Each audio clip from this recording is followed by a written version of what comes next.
Well, hello everyone, and welcome to the InfraGard Atlanta webinar. You just got owned: new threats to mobile security. I want to thank everyone for joining us today. We have a great audience, and we have a fantastic panel, and we're looking forward to sharing some interesting information with you. So let's get going. A quick disclaimer: the views expressed in this presentation are purely those of the panelists themselves, and are not representative of InfraGard or any of their respective companies. For those of you who are not familiar with InfraGard, we are a partnership between the FBI and the private industry. It's been around for 25 years, just celebrated our 25th anniversary. If anyone is listening to this and interested in joining, they can join by applying for membership at infragard.org. I want to introduce our first panelist today, Corey Dunton. And Corey, why don't you say hello to the audience and introduce yourself? Yep. Hello, everyone. My name is Corey Dunton.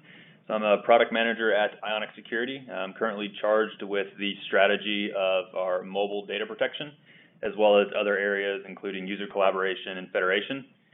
So in the past, I also worked for VMware AirWatch and was a member of the product management team there, as well as a consultant, working mainly around strategy for app containerization and device security. Great, Corey, and thanks again for being part of the panel. Other panelist today is Brian Heemsoth. Brian, why don't you say hello to the audience? Hey, good afternoon, everybody. My name is Brian Heemsoth. I'm the Director of Software and Mobile Security at Aetna. I've been in this role for, I guess it's been about 3 or 4 years now. In that time, we've built out what's become a very successful software and mobile security program for us within the healthcare space. I'm currently focused primarily on some work in our authentication space and developing new authentication capabilities that move away from binary username password authentication and towards behavioral and biometric authentication for consumer mobile devices. And actually also web applications. So plenty of interesting work going on in that space, and should carry us through for quite a while here. Great. And Brian, thanks again for joining us on the webinar. And lastly, myself, my name is Trevor Horwitz. I'm the CISO at TrustNet. We're an IT cybersecurity and compliance services company, and I'm also the president of InfraGard Atlanta and the moderator for this webinar today. We want to thank, on behalf of InfraGard Atlanta, our Platinum Chapter sponsors. We have 3 sponsors. They've been great to us, and we encourage all of our audience to interact with them: Ionic Security, F5 Networks, and RSA. Also sponsoring this webinar today is TrustNet, a company I represent. And again, there's some info about TrustNet. We're, again, a managed security provider. We do a lot of compliance work, security awareness training, consulting, etc. And there's our web address if anyone's interested in connecting with us. So let's some quick FAQs, some questions we always get asked. The presentation will be available for those who may have missed something or want to catch up, and the link will be emailed to you a couple of days after the event. And if anyone has any questions during the webinar, they're welcome to interact with the presenters. On the left side of your screen is a chat box.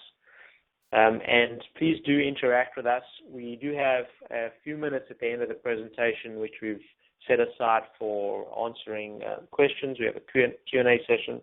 So please send us your questions, and we're happy to address them in that part of the webinar.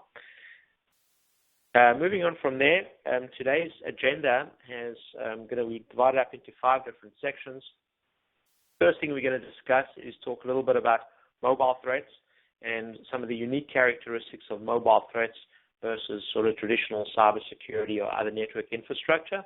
Then we're going to delve into, for quite a bit of time, into attack vectors, a number of different points we want to make about different attack vectors, and then we'll move into some of the countermeasures, some things that you can take away essentially to look at in your environment and how you can counteract the threats that we've discussed in the first part of the presentation. Then we're going to do a quick recap and some lessons learned from Brian and Corey, who have got some great domain expertise. And then again, a couple of minutes left at the end to do some Q&A. So make sure you send us in those questions.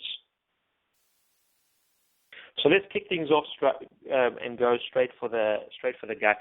Already there are three primary threats in the mobile, which correspond to the CIA triad: confidentiality, integrity, and availability.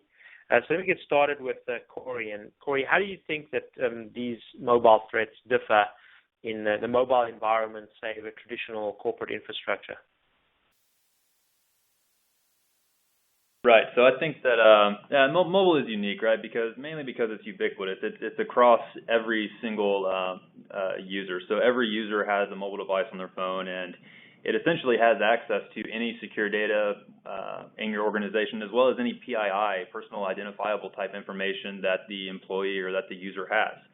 So it truly does have a greater amount of risk profile type data that is accessible on the mobile device, and mobile devices as a whole are an opening attack vector that are completely wide open and exposed inside your organization, right? So traditional desktop or laptop type servers are more or less available for the administrators within the organization to be able to lock those down, to do type air gap type controls. But for a mobile device, it's very difficult to track those and to be able to understand and lock down the access that they have to data inside organization or data that is being exposed on those types of devices, right? So credit card information, banking, financial reports, personal text messages, emails, all that's available on a mobile endpoint. And if they're on your network, it also has access to all of the protected data within your organization.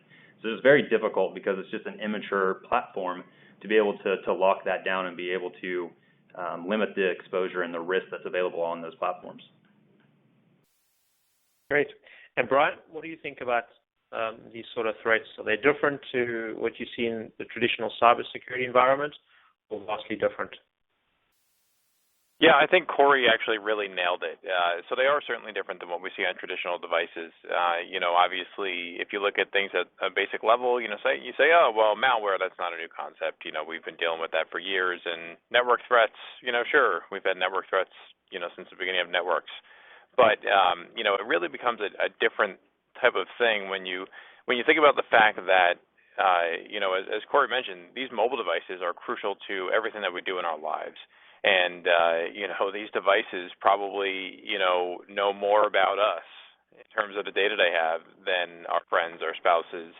And in some ways probably know more about us than we even want to admit to ourselves. And they have a vast array of personal and corporate and everything in between data that creates a unique set of challenges both for enterprises in securing these devices while maintaining privacy requirements for the end user, but also for consumers who don't have the benefit of a big security department in securing their own personal data. So it's a vibrant and interesting ecosystem.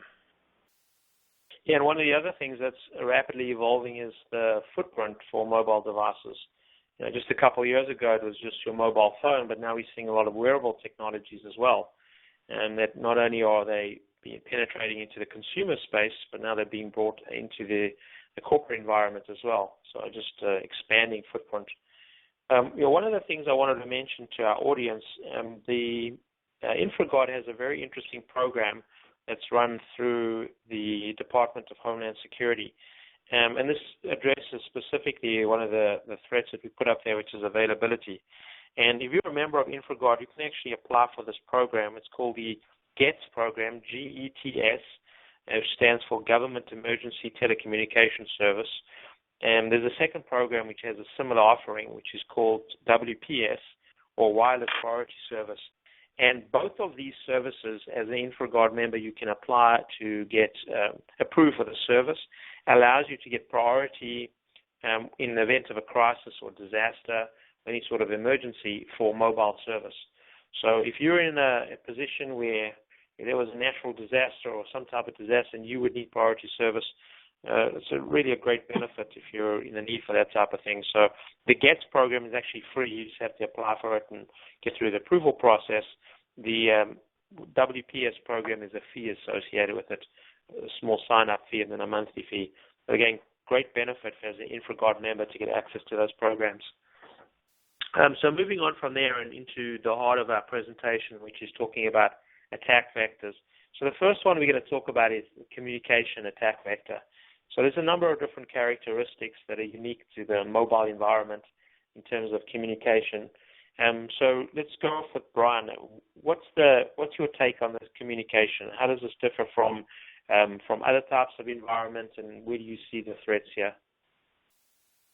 Yeah, so obviously we could probably talk for the rest of the 40 minutes here just on this one slide talking about all the different network threats in terms of mobile devices. Obviously we have a fair amount of research and now formal NIST guidance into SMS and MMS and deficiencies in those platforms and those protocols in terms of how appropriate they are for usage and authentication and transmitting sensitive data. But the real risk that I see when it comes to mobile communication is the fact that these devices are in our pocket all day, and let's say we're traveling. One day I may wake up at my house and I'm connected to my home Wi-Fi network, and then I drive to the airport and I'm on 4G, and then I'm at the airport, I'm on airport Wi-Fi, and I stop then I connect to GoGo in flight, and I stop at a Starbucks in my destination city, and a different restaurant for lunch, and a hotel, an office, a conference, and before you know it, it's not unheard of to perhaps connect to 10 or 15 or 20 different networks. And as an individual user, there's not any way, other than prior experience, for the most part, to know that a network is secure, right? You could go to a conference you've never been to before and join the free conference Wi-Fi network only to find out that it's, somebody sitting there with a pineapple and, doing SSL man in the middle and stealing your creds. And that creates a challenge for consumers in terms of protecting their personal data and their personal credentials, but also, as I look at this through sort of the enterprise lens, it's a question for me in that, we have tens of thousands of mobile devices, and how do we assure that we're properly protecting the enterprise data that is transmitted by those devices, both on BYOD and corporate-owned and managed devices across this wide variety of networks that we have no control and no insight into, and neither does the user in most cases. And what do you guys think about wearables? I mentioned wearables as being a threat vector. We talk about within the threats, but from a communication standpoint, particularly with Bluetooth and NFC, are we seeing it? The providers of these wearable technologies, are they baking in adequate security? Yeah, very rarely do we see that. I mean, the whole notion of IoT is really probably more, or probably it's less secure than mobile as a whole, right? Because it's just net new. And as we're coming out with these devices that we're either wearing, like a Fitbit, or that are used in enterprise-grade type IoT type platforms, very rarely is security even really a measure. It's just about enabling the users and being able to have quick access and communication and being able to have that usability aspect, and security is quite honestly just a secondary thought. So because these are so prolific and because they are really the next generation of the technology that people just want to get their hands on from a commodity and from a consumability type perspective, very rarely is security even considered, and it's collecting some of the most secure data of us personally. Like a Fitbit has information around your heart rate. It knows your health now. It knows information about where you are, where you're located, and very rarely are any of those remotely secure. So there's a lot of personal type information that is exposing and being leaked out without any concern from the user. Yeah, all good points. All right, let's move on to our next topic, which is talking about another attack vector, which is the software itself. So it's three components, really. We have the operating system, the web browsers, and apps themselves. So let's go back to Corey. Corey, what's your take on this? Yeah, so I mean, even yesterday or 2 days ago, right? So iOS released their 10.1 patch, mainly to upgrade. I mean, it wasn't really said, quite honestly, out in the open, but it was mainly to upgrade a very large bug that was found in their core graphics module. So there was a large vulnerability, so that if you were even viewing JPEG images, not downloading them, not installing them, just viewing them on a web page or viewing them inside an MMS format, that it would have the ability to lead to a memory corruption. So there is a known vulnerability that's even available pretty much a day of whenever we're releasing this brand new, net new software for both Android and iOS, quite honestly, that's allowing basically large amounts of exposure and memory corruption and vulnerabilities that we need to really be cognizant of, and making sure that our end users are knowledgeable of these types of attacks, and making sure that we are telling our family and our friends to be able to upgrade to the latest vulnerability or the latest upgrades to operating systems to take care of vulnerabilities and to address them. And Brian, we've got at last count 2.2 million apps in the Google Play Store and 2 million in the Apple App Store alone, without all the other app stores. That's a huge number of apps. How big an issue is application security from your perspective? It's a huge concern, especially on the Android platform, which makes it significantly easier than iOS for an individual to install a third-party app from a third-party app store or a standalone installer. If you think about, the first-party stores, Google over the last couple of years has certainly stepped up their game in terms of pre-publication assessments that they do on applications, and most of the time you're getting a good, legitimate application from either of the first-party stores. But when you start to talk about third-party stores, and I'm not really talking about Amazon, but I'm talking about shady third-party stores based out of countries that don't always have the best interest of individuals and other nations in mind, that essentially give away paid applications for free with malware injected. That is what really exposes our personal data and our enterprise data significantly. There's a lot of appeals to some people in terms of saying, well, this app is $9.99 in Google Play, but I can go over here and install this third-party app store, and look, they've got it for free, and they'll auto-update it for me and everything, and it's just like using Google Play. Folks don't recognize that they're putting themselves at risk and their employer potentially at risk too in BYOD scenarios, by installing those applications from those app stores. And there are some solutions that you can use. We have an enterprise solution for BYOD for doing application assessment, and also, for looking at the apps that are installed on a device to make sure that they are devoid of malware and doing some honeypotting on the device. But, those are expensive solutions and aren't necessarily directly available for direct-to-consumer markets, which creates an issue for the vast majority of mobile users in terms of, managing that threat. All good points. One of the things that fascinates me is this, there's a web browser vulnerability for Android, and it came out in April of 2015. This was on Android 4.4, and Google released a patch within a month or so. But if you do any of the research there are literally millions and millions of devices that are still vulnerable to the same issue, and that's also because of the ecosystem associated with mobile devices, where the device manufacturers and the carriers have to be, in sync in terms of testing their devices, testing their networks, in order to roll out any of these, web browser upgrades. And that doesn't always happen. So you're sort of at the mercy of some of these large corporate entities as well. So, one of the things I think we can, as a takeaway for some of our audience there, is also look at what your SLA is with your device manufacturers and providers, to make sure that they're patching things in a timely fashion. That's always a good idea. All right, so moving on from there onto another attack vector, which is on the hardware side. And we've highlighted two different hardware vulnerabilities here, or attack vectors: electromagnetic waveforms and juice jacking. I could say juice jacking all day. It's just such a cool sounding word, juice jacking. So, Brian, what's your take on these hardware-based attack vectors? You can see how they'd be incredibly fruitful for the attacker, right?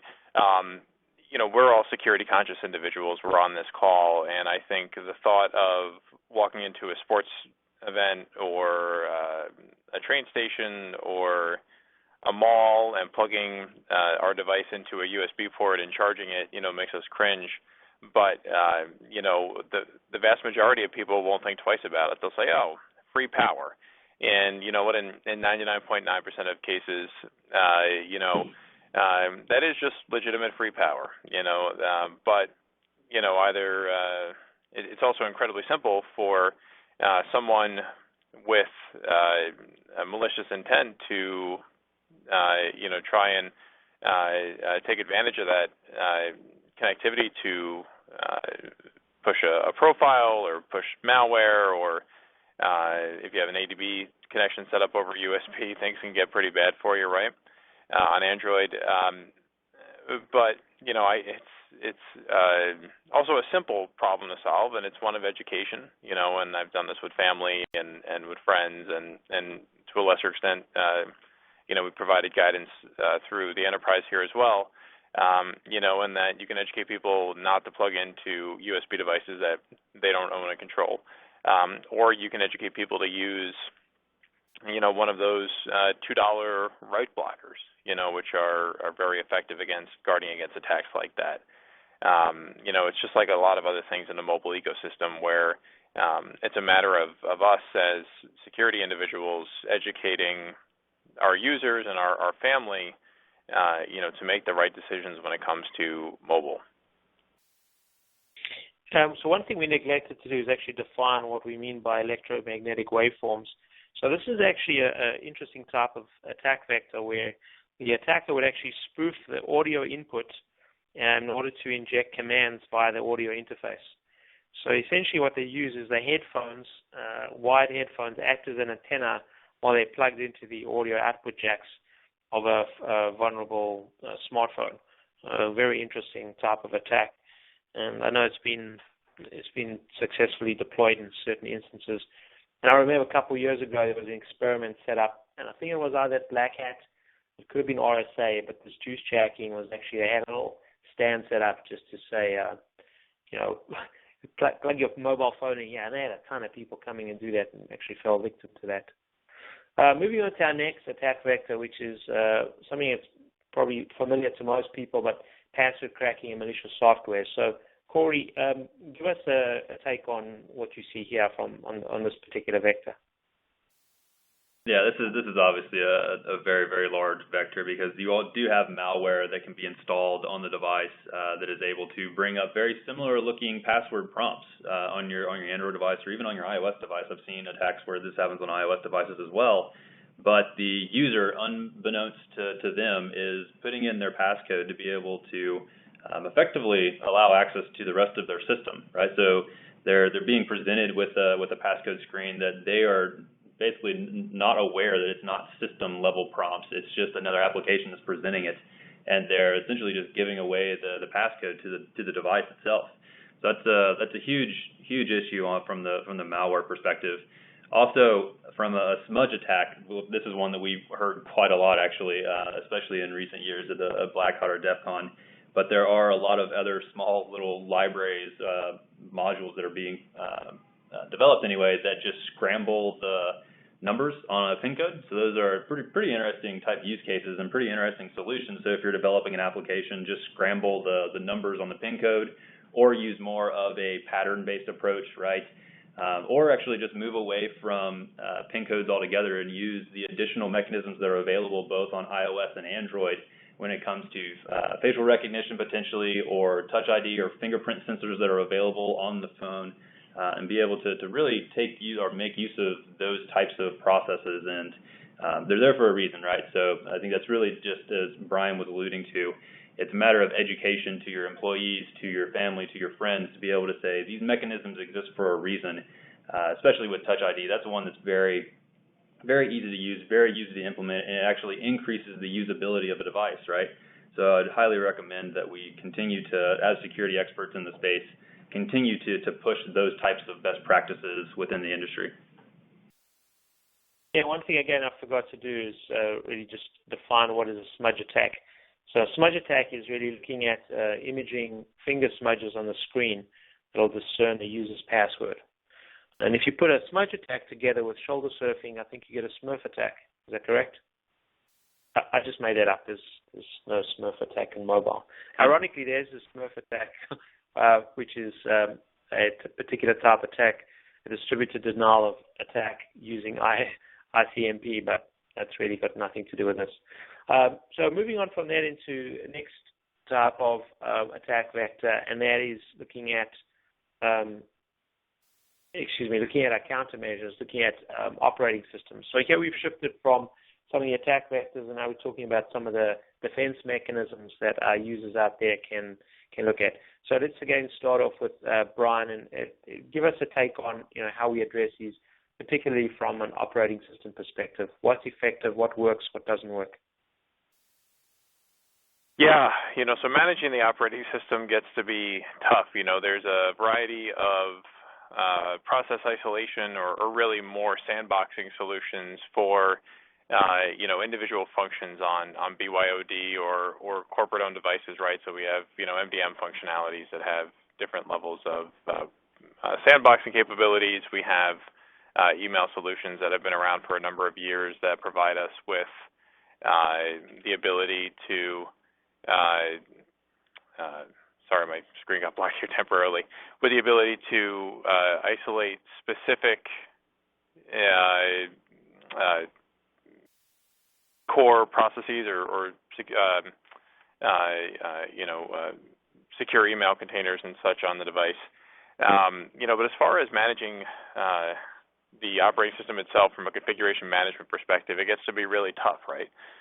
So from an MDM perspective, the individuals are limited by what iOS and Android, so the individual products are limited by what iOS and Android provides via APIs functionality, and anything else that they try and write that hooks in kind of behind the scenes, is subject to getting removed in any given release of Android or in particular iOS, as we've seen many times over the years.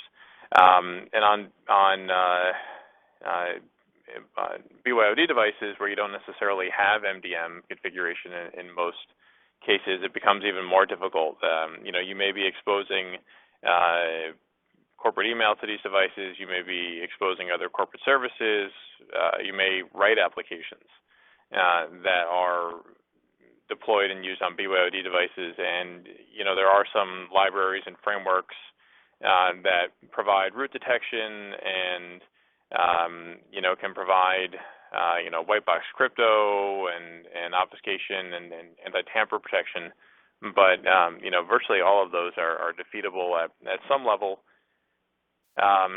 We've also seen a couple of different secure wrapper technologies for mobile that, have had varying levels of success. But, this is a difficult problem to solve for and not a lot of great solutions out there right now. And Corey, what do you think about this? Where do you see the future for making sure we have effective countermeasures at the operating system level?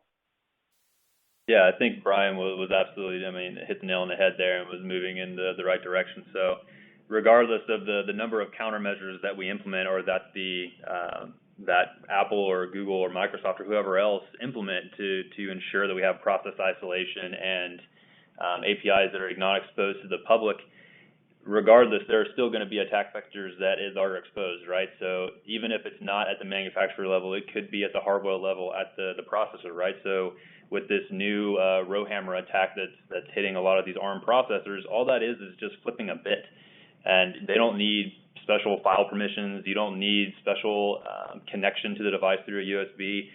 You're just able to get root access essentially to these devices. So regardless of the countermeasures that are put in place on the devices, at the end of the day, there's always going to be something new that pops up, right? So it's going to be this balance, or basically this chase approach between the attacks and being able to deploy the appropriate countermeasures and the appropriate fixes, right? Which you mentioned before, Trevor, is really difficult, especially in the Android ecosystem, in order to deploy those fixes out in a timely manner because of the delays that are impacted or implemented by the carriers themselves. So at the end of the day, basically the one thing that you can do is to ensure that you're taking a step back, right, and doing an effective understanding of what data is exposed on those devices, and making sure that at the end of the day that data is protected. And what do I mean by protection? Mainly just encryption of that data. So making sure that the high risk profile type data that is accessed, even if these countermeasures that these vulnerabilities are taken advantage of, ensure that the data itself is protected and it is encrypted, and only under the appropriate context for the appropriate user, for the appropriate timing, right, are they able to consume this data. At the end of the day, I feel like that's the direction that we all need to start heading towards, not just on mobile, but across the board with IoT, with any type of data protection as a whole. Yeah, that's very good comments. All right, the next countermeasure we were talking about here is resource monitoring. So I guess I could say this is some sort of a detective measure that you could put in place to determine whether or not a particular device had been compromised. So let's go back to Corey and get your take. I mean, how do you put this into practice if you're running an enterprise and with an MDM solution or without one? How do you go about this resource monitoring? Yeah, so there's a lot of different antivirus or anti-malware type applications that are more or less doing exactly this. They're looking at the battery, they're looking at the network usage, looking at the memory usage, or even services that are running in the background, and detecting which ones are effectively taking up a lot of space or that are taking up a lot of the battery usage, and are effectively able to narrow down and focus on an application that potentially could be malicious. That's what a lot of these applications that are available today are explicitly doing.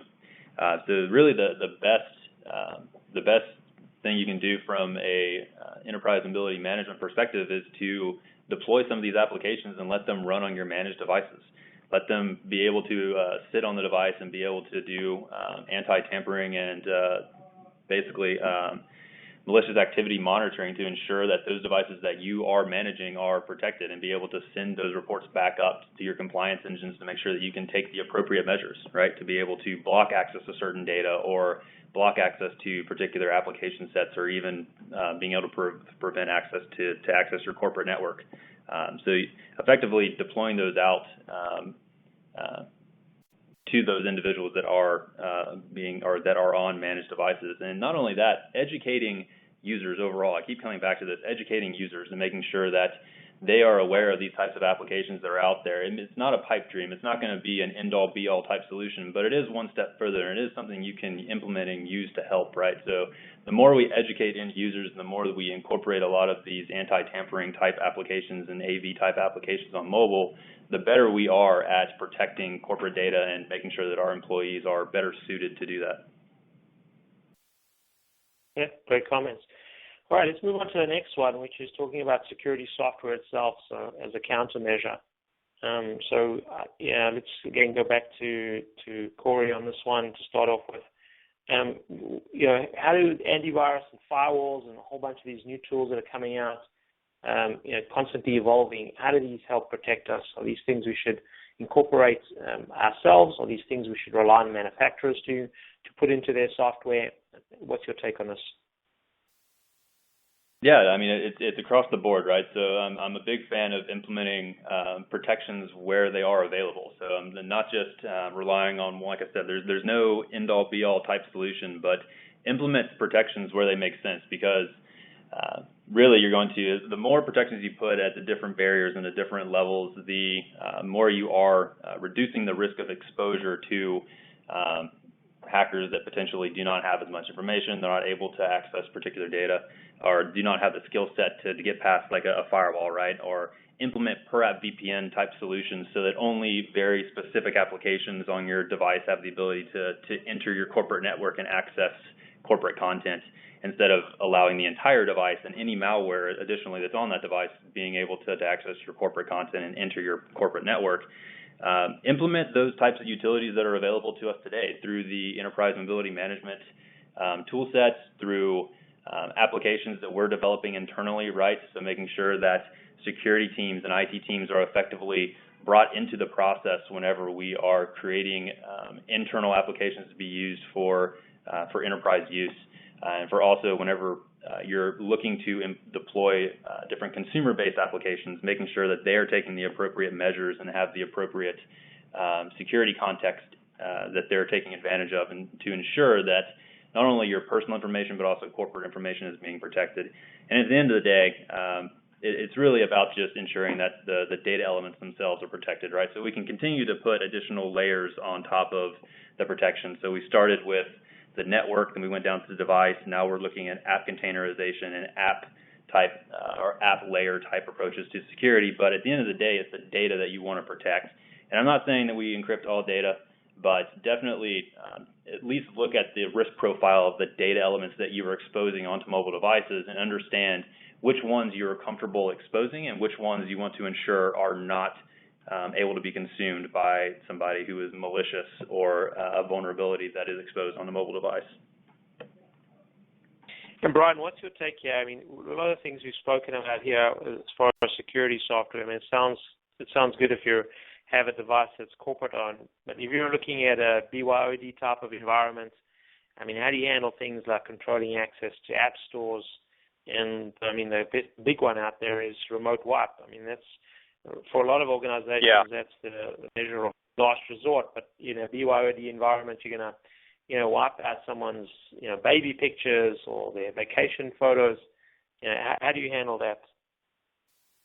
Well, that really becomes a question of what your enterprise strategy is as it relates to privacy on BYOD, right? I've met folks from organizations that have a firm policy that states, okay, you're using your personal device for email. Now we have to install, flavor XYZ of MDM, and we have full remote wipe capability and the ability to enforce PIN codes and things like that, and security best practices on your device. I know in my particular operating environment, we can't get away with that, and it's just a non-starter for our privacy teams and our users. So we've taken a different approach, right? And there's a couple of different things we've done there. One, I spoke a little bit about some of the security and mobile threat solutions that are available for mobile, and there are some great solutions out there now that really do a tremendous job with the limited access that they're given by iOS and Android specifically through, actually honeypotting on the device itself to identify threats that exist and then plugging into our security operations center and our alerting so we can take the proper action on those devices. But, more than that, whatever your BYOD strategy is, if you're doing MDM or if you're doing deployment of individual applications, you should always find a way to retain ownership and management for that data. So, let's say you're not doing MDM managed BYOD, but you're using an email solution, a corporate email solution. You should retain the ability to remote wipe that container, so that if someone does part ways from the company or if their phone is lost or stolen, you as a mobile engineering or a mobile security team have the ability to secure that enterprise data that resided within that container. If you don't have any controls like that and data ends up all over the device and people are using native email, it becomes a real headache to manage that. It's actually really impossible to manage that at that point. Moving on to another sort of countermeasure, and this is network surveillance. It's putting in things like spam filters and data encryption. We spoke a little bit about data encryption, both at rest and data that's being transmitted. So let's go back to Brian and give us your take on how these get implemented in practice. Yeah, so spam is another, and spam and phishing are a couple of topics that we could probably talk about for a whole hour webinar on themselves. And I think your strategies here should probably not be mobile specific. You should look to implement a good enterprise email gateway, secure email gateway system that does detonation for inbound attachments, and also may do like URL rewriting and other things like that help you to manage the risk of spam and phishing and filter out the garbage before it hits your Exchange environment. As far as encryption, there's there's a couple of things here. One, as we've talked about, you want to, make sure that the data that's on the device that you consider to be enterprise data, just make sure that it's secured in some way, right? Make sure that you have, proper encryption at rest capabilities, whether it's an application that you've written and you use a white box crypto library, or you use one of the native Android or iOS libraries, or it's a third-party product and you take advantage of their containerization. Data in transit, the good news is, most everything that is critical today on the web has migrated to HTTPS, and if you're writing enterprise services that process credentials or any type of sensitive data and you're not using HTTPS, you are doing yourself, say, a big disservice. So, there are other options to go beyond that. VPN from mobile endpoints is something that's increasing in popularity, and we've used that for some tactical use cases. Probably not at the point yet, at least for us, where we want to route all of our mobile data back through VPN to the enterprise. But if you do that, there are certain advantages, right? You gain the ability to do proxy filtering and traffic analysis and things like that you don't normally have insight into. So there are, multiple approaches there depending on your risk tolerance. Corey, you're a big proponent of data encryption. Tell us your take on this. Yeah, so especially at the network level, right? So being able to incorporate a lot of different mechanisms to protect that data. So TLS over HTTPS is obviously a step in the right direction for sure, but that only protects in transit. And honestly, TLS at this point is breakable, right? I mean, it's something that can be hacked in, and as soon as somebody does get in between there and has that man in the middle type approach and is able to read your data, you're basically at risk, you're exposed. So the best way to do it, obviously doing it a network approach type encryption is helpful, but you really need data protection and data encryption in transit, at rest, and in use. So making sure that across every element or every proliferation of that data element itself, it is protected, right? And it's only able to decrypt that and to be able to consume that under the appropriate context. So being able to encrypt and decrypt the data as close to the point of creation and consumption as possible is really the approach that I would recommend looking at. And you really do, if you take that approach, you really do start to mitigate a lot of these attack surfaces. Now, obviously, you do lose some of the native functionality, such as search or some of the content filtering that comes in and out of your network through a cloud access security broker or through a spam filter. But that's really just where we need to be very cognizant, again, of those types of technologies that we are incorporating, and ensuring that taking the next step into this, that you don't lose that type of native app functionality, and ensure that the vendors and the tools that you're using inside your organization are effectively able to communicate between each other and be able to pass information off by including at least enough metadata inside the header object, right, to ensure that whenever it's passing, an encrypted data element is passing back through your network or is extending out of your network, ensure that the content filtering and the CASBs and the spam filters have enough information to be able to effectively take the appropriate response to that data to either block it or allow it to traverse through to its destination, right? So those are the types of, at least the types of mitigating type factors that I would suggest looking into. And I've seen a lot of our clients and a lot of the clients that I've been working with in the past starting to migrate to this approach. Yeah, that's very interesting. Something unique. I haven't really heard about that before. All right, moving on to our next topic on countermeasures. This, I think, is probably the thing that people hammer the most. This is really user-level training, user-level awareness. So let's go back to Corey again. I mean, give us your take on some of these things we've listed here.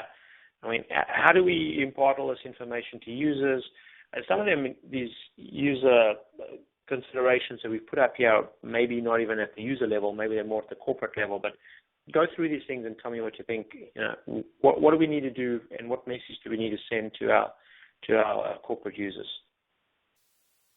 Yeah, so I think the biggest one here is again, education around the types of applications that you're installing and where you're installing them from. Brian touched on this earlier. I mean, there are a number of third-party app stores that are out there that users just are not cognizant of, that it's even a problem, that it's even exposing data. And on the whole, I would venture to say that if users were aware of the attack vectors and were aware of the implications that their actions had, they wouldn't do it, right? So that they understand the risk, not only to the corporate data, but also to their personal data if they go about this approach of downloading software or downloading applications from unknown sources. So that's a big process of being able to just educate your customers, educate your users essentially. Also, app permissions are probably some of the best mitigating factors that the operating systems, Android and iOS, are starting to implement. Android especially is becoming a lot more blatant about the types of app permissions that applications are requesting access to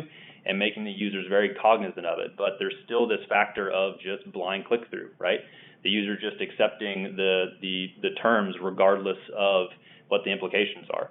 So it really is just a matter of educating and making the user aware. And I think on the whole, if it is possible to do some level of user security training on mobile, or just let them know the implications of what could happen on this mobile endpoint, that's huge. That's absolutely a step in the right direction, right? So being able to say, hey, user, you know what happens whenever you access a Wi-Fi hotspot on a corporate IP? Tell the sales individuals, right? So your entire prospect list just got lifted, and now you have no prospects, and that's been transmitted over. That impacts your revenue. That impacts your quota over the next year, right? So it really tugs at the heartstrings of the users. And if you're able to say you're lifting personal information, all those emails that you shared back and forth with your husband, or all of those emails or those text messages you shared back and forth, all of that is exposed. All of that is something that you can more or less just provide to a hacker if you're not taking the appropriate precautions. And those could be, again, just as simple as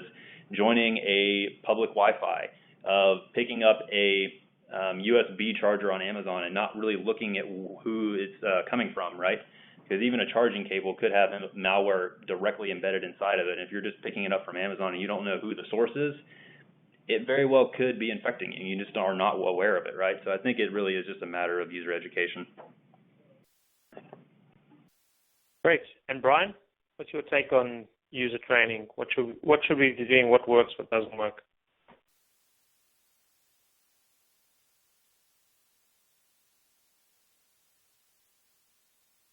Brian, are you there? Talking to the mute button. Sorry about that. So Corey did a great job covering user training. It's specific to mobile, so I'm not going to rehash everything. But what I will say is it's a never-ending endeavor. For instance, we have mobile modules that are part of our end-user security training that they take every year. We have Security Awareness Month, which is actually this month, where we'll have mobile-specific brown bag sessions and content that we release specific to mobile. And then, we're always putting out new content to help individuals become aware of mobile security threats and the best things that they can do to protect themselves.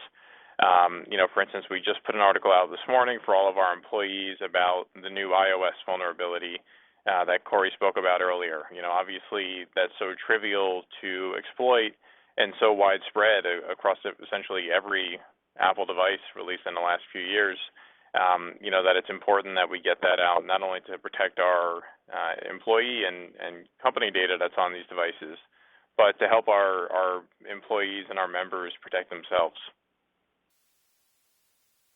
Yeah, that's great.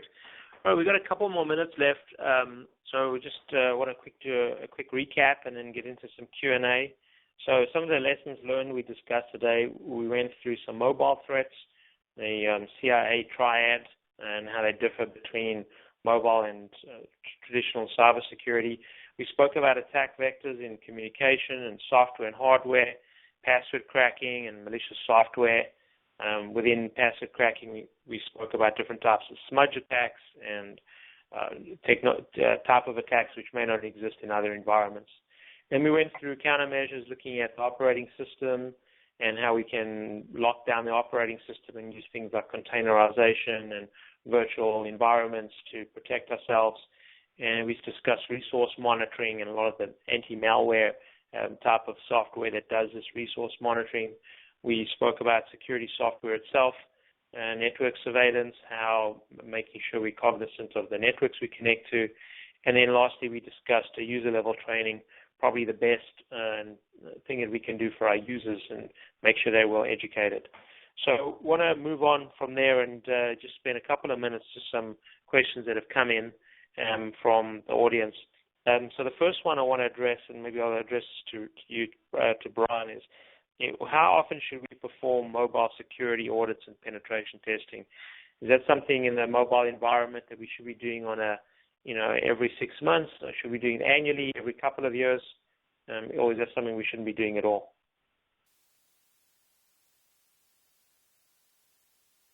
That's a great question. Brian? So I think there's multiple strategies there based on, what type of testing you're really looking to do, right? So, let's say you're looking to, you're a company that releases mobile applications. Our methodology and what I believe is correct is to perform some level of diligence for every release that you have to the public app store or to your employee app store. And then if you're